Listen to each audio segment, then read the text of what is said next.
Bonjour à tous, bienvenue dans la leçon d'aujourd'hui. Aujourd'hui, on fait un cours pour classifier la différence entre shi et hen.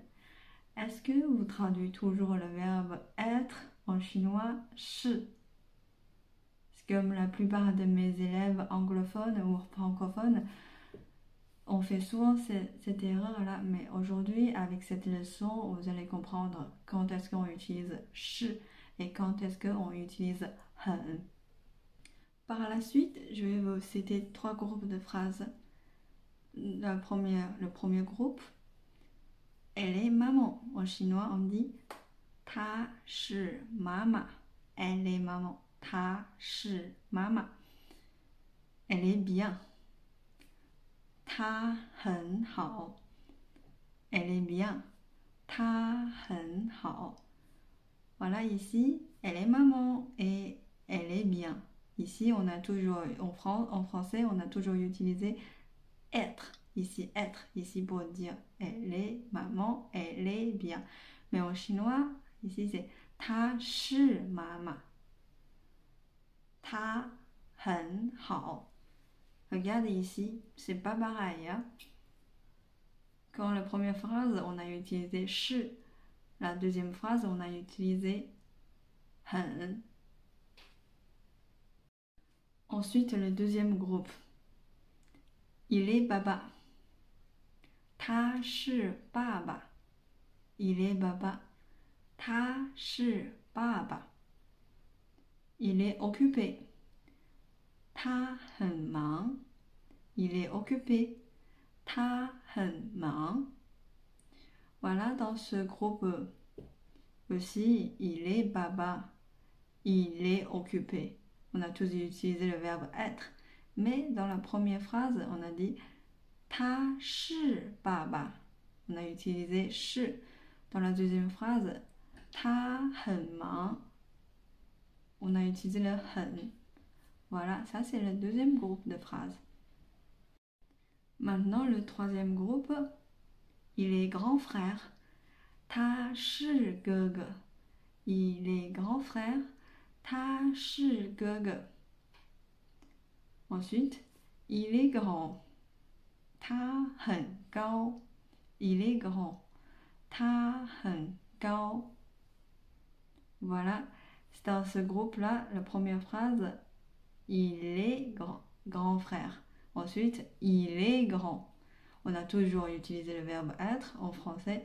Et en chinois, la première phrase, ta shi ge ge. Ensuite, ta hen gao.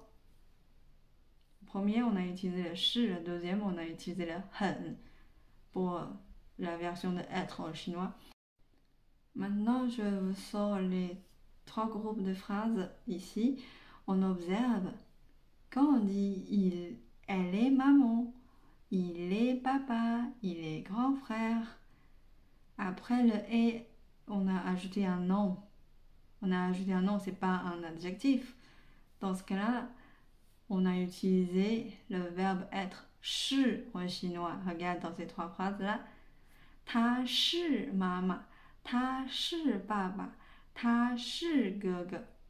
Et ensuite, quand on ajoute un adjectif après le verbe être, on dit il est bien, elle est bien, il est occupé et il est grand. Après, le est ici, c'est des adjectifs. On a utilisé le hen. Ta hen hao. Ta hen mang. Ta hen gao. J'espère que vous avez bien compris la leçon que j'ai expliquée tout à l'heure. Maintenant, je vais vous donner un devoir à faire. Vous pouvez laisser votre réponse dans le commentaire. Ici, je vous donne 4 phrases. Vous allez me dire la phrase il est vrai ou faux. Bien sûr, justifié. Le premier, 我的中文是好。我的中文是好。Le deuxième, 他的中文不好。